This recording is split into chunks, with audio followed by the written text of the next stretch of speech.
नमस्कार दोस्तों, मेरा नाम है रजत शर्मा। आप सभी का स्वागत है UP PCS study IQ platform पर। तो कल के सेशन में मैंने आप लोगों को एक क्वेश्चन दिया था लास्ट में जाते जाते, और बहुत सारे लोगों ने जवाब दिया है। जवाब ज़रूर देना है आपको कि जो भी क्वेश्चन आपके सामने आए उसका कोशिश ये करनी है कि आप उसको सॉल्व करें, किसी भी तरह से उसको कोशिश ज़रूर करनी है। तो क्वेश्चन था कि consider the following statements about RBI monetary policy committee. तो इन डिसीजन इन दिसंबर 2025, दिसंबर 2025 में आरबीआई की मौद्रिक नीति समिति के निर्णय के बारे में निम्नलिखित कथनों पर विचार कीजिए। वही था, the repo rate was reduced by 25 basic points to 5.25%। मतलब इस बात का ये है कि दिसंबर से पहले जो रेपो दर हुआ करता था 5.50% हुआ करता था, इसे 0.25% घटा करके 5.25 कर दिया गया है। ठीक है। The decision aims to support growth amid low inflation. ये कह रहा है कि ये डिसीजन का मुख्य उद्देश्य क्या है कि कहीं ना कहीं खास तौर पे देखोगे कि जो निम्न मुद्रास्फीति है, इस निम्न मुद्रास्फीति के बाद बीच में वृद्धि यानी कि ग्रोथ को क्या करना है, सपोर्ट करना है। The monetary policy committee maintain a neutral stance. MP मौद्रिक नीति समिति ने तटस्थ रुख को अपनाए रखा। देखो बेटा, अभी हाल ही में जो मौद्रिक नीति की जो समीक्षा बैठक हुई, उस समीक्षा बैठक में दिसंबर 2025 के अंतर्गत जो भी रिव्यू मीटिंग हुई, उसमें सबसे पहली बात तो ये तो बताई मैंने कि रेपो दर को कम कर दिया गया। ये बात बिल्कुल सही है। दूसरी बात कि अभी चूंकि महंगाई अपने निम्नतर स्तर पर है, ऐसा आरबीआई की मॉनेटरी पॉलिसी ने अपनी समीक्षा में पाया, तो इन्होंने कहा कि महंगाई निम्नतम स्तर पर है, तो इसलिए इंटरेस्ट रेट को घटाना या ब्याज दरों को कम करना सही रहेगा। तो जब भी आरबीआई सस्ती मौद्रिक नीति या चीप मॉनेटरी पॉलिसी को कहीं ना कहीं अडॉप्ट करता है, तो उसका ऑब्जेक्टिव होता है कि मार्केट में लिक्विडिटी को क्या करना चाह रहा है, इंक्रीज करना चाह रहा है। इसके अलावा मॉनेटरी पॉलिसी कमेटी जो है उसने न्यूट्रल स्टैंस यानी कि एक तटस्थ रुख अपनाए रखा है। जैसा पहले से रुख चला आ रहा था वैसा ही रुख बनाए रखा दिसंबर के मंथ में भी, दिसंबर 2025 में भी। तो ये तीनों ही स्टेटमेंट सही हैं। तो डी आंसर इसका क्या होगा, 1, 2, 3, 1, 2 और 3, ये तीनों ही स्टेटमेंट हमें क्या देखने को मिल रहे हैं, यहाँ पर सही देखने को मिल रहे हैं। तो आंसर होगा यहाँ पर डी। जिन लोगों ने भी डी आंसर को ऑप्ट किया था उनका आंसर क्या है, सही है। चलिएगा अगला क्वेश्चन देखिएगा कि consider the following statements regarding RRB. Question किसके बारे में पूछा जा रहा है, तो सबसे पहली बात याद रखना, आरआरबी यानी कि रीजनल रूरल बैंक या क्षेत्रीय ग्रामीण बैंक के बारे में। The first RRB Prathama bank was established on 2 अक्टूबर 1975। पहली क्षेत्रीय ग्रामीण बैंक प्रथमा बैंक की स्थापना 2 अक्टूबर 1975 को हुई थी। दूसरा स्टेटमेंट है, RRB were established based on the recommendation of Narasimham working group. इसकी स्थापना नरसिम्हम कार्य समूह की सिफारिशों के आधार पर की गई। RRB the central government and state government and sponsored bank capital in a 50-15-35 ratio. RRB में केंद्र सरकार, राज्य सरकार और प्रायोजक बैंक के अनुपात इतने इतने दिए गए हैं। अब इस पे जल्दी से आपको विचार करना है और पहले इसका आंसर क्या करना है, सोचना है। अगर आप तब तक आंसर सोच रहे हो, दूसरी बात एक समझिएगा, आप लोगों ने आरआरबी को रेगुलर सेशंस में क्या किया है, पढ़ा हुआ है। तो रीजनल रूरल बैंक्स, क्षेत्रीय ग्रामीण बैंक, क्षेत्रीय ग्रामीण बैंक की स्थापना हमारे यहाँ पर कब हुई थी, तो आपको सभी को पता है कि रीजनल रूरल बैंक का एस्टेब्लिशमेंट 2 अक्टूबर 1975 को देश में एक साथ 5 आरआरबी क्या किए गए, स्थापित किए गए। और 5 आरआरबी जो स्थापित किए गए वो किसकी सिफारिश पर, तो वो आपको नरसिम्हम जो वर्किंग ग्रुप है इसकी सिफारिश पर 5 आरआरबी को एक साथ स्थापित किया गया।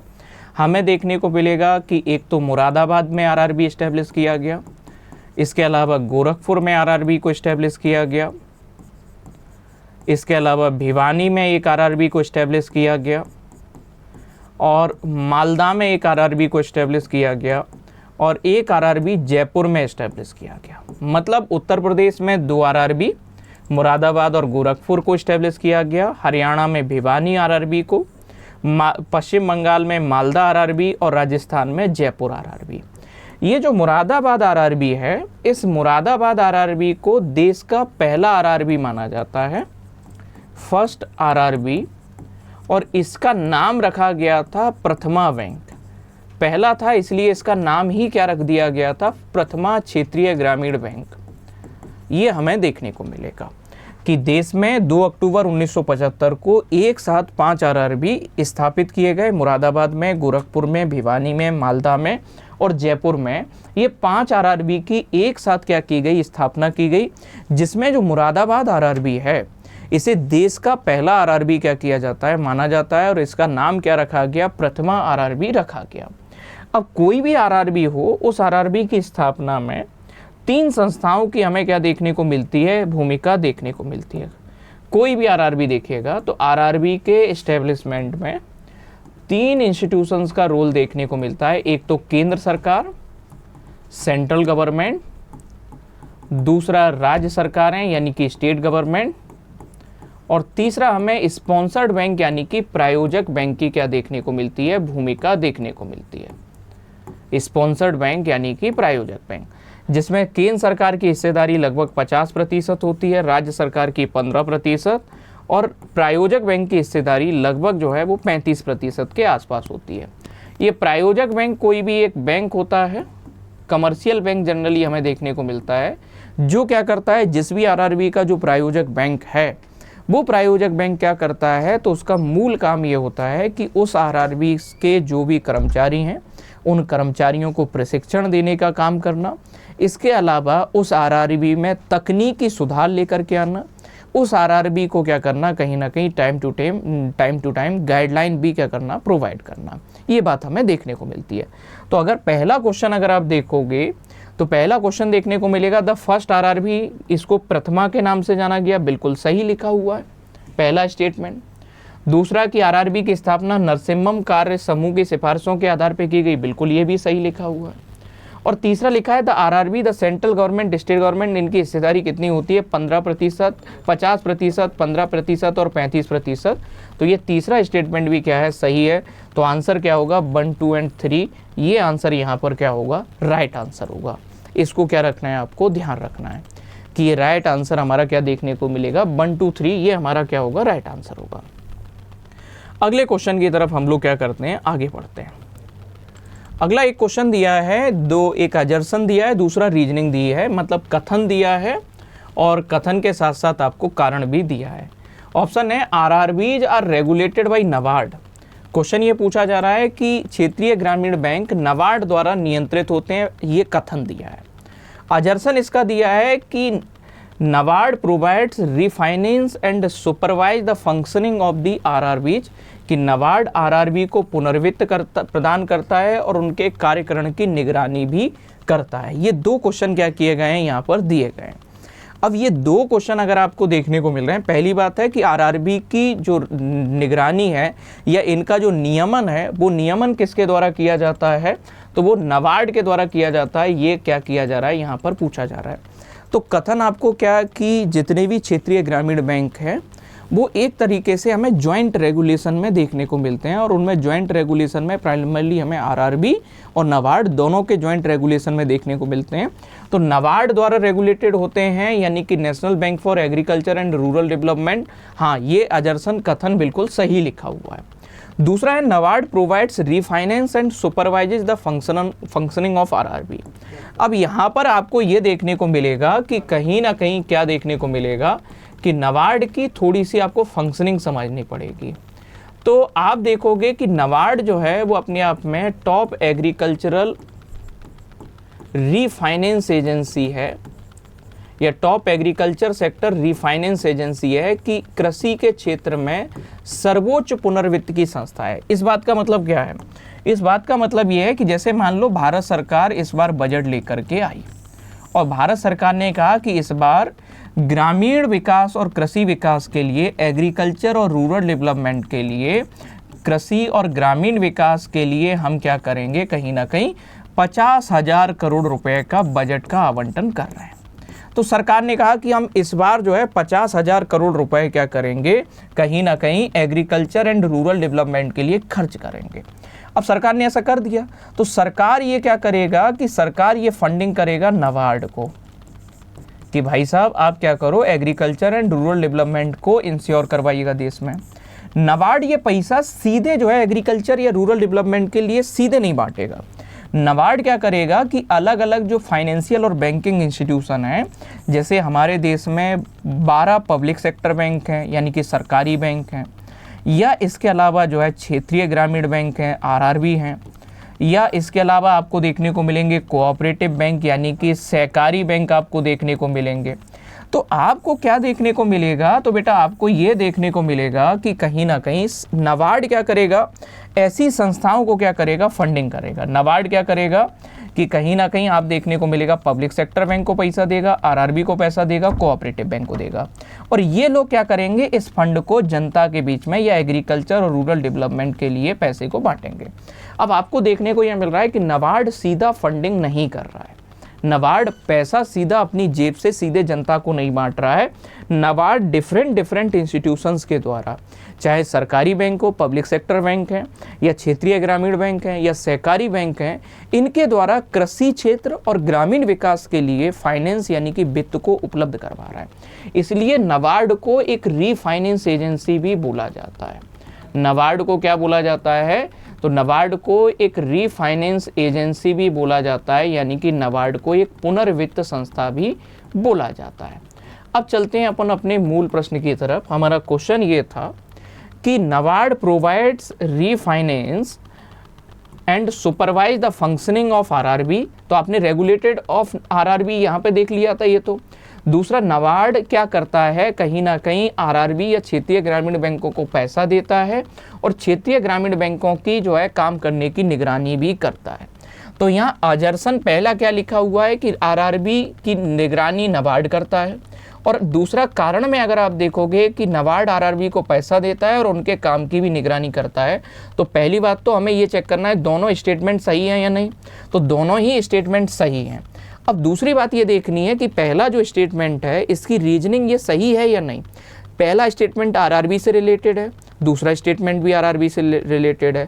पहला स्टेटमेंट आरआरबी के रेगुलेशन की बात कर रहा है, दूसरा रीजनिंग भी आरआरबी के मॉनिटरिंग, रेगुलेशन और फाइनेंसिंग की बात कर रहा है। तो हमें क्या देखने को मिलेगा, both A and R true, R is the correct explanation of A, कि आर जो है वो सही क्या करता है, व्याख्या करता है ए की। तो इस तरह से ये स्टेटमेंट हमें क्या देखने को मिलेगा, सही देखने को मिलेगा। आप लोग ये बात समझ पाए होंगे मेरे हिसाब से। अब अगला प्रश्न की तरफ हम लोग आगे बढ़ते हैं। अगला क्वेश्चन है हमारे सामने, और प्रश्न है हमारे सामने ये कि consider the following statements about the objectives of the establishment of RRB. RRB की स्थापना के उद्देश्यों के बारे में निम्नलिखित कथनों पर क्या करना है, विचार करना है। पहला है to provide institutional credit to rural poor who were dependent on money lenders, कि ग्रामीण गरीबों को ऋण उपलब्ध कराना जो कि साहूकारों पर निर्भर थे। दूसरा स्टेटमेंट है कि ग्रामीण ऋण वितरण में सहकारी समितियों के प्रयासों का पूरक बनना, to supplement the efforts of cooperatives in rural credit delivery. तीसरा स्टेटमेंट दिखा है कि to promote urban banking in semi urban areas only, केवल अर्ध शहरी क्षेत्रों में शहरी बैंकिंग को बढ़ावा देना। अब चूंकि जब हमारे देश में 2 अक्टूबर 1975 को क्षेत्रीय ग्रामीण बैंक की स्थापना की गई, तो इसकी ग्रामीण बैंकिंग की स्थापना का मुख्य उद्देश्य क्या था कि जो रिमोट रूरल एरियाज हैं या जो सुदूर ग्रामीण क्षेत्र हैं, ऐसे सुदूर ग्रामीण क्षेत्रों में क्या करना, कहीं ना कहीं लोगों को बैंकिंग सुविधाएं उपलब्ध कराने के लिए इसकी स्थापना की गई थी।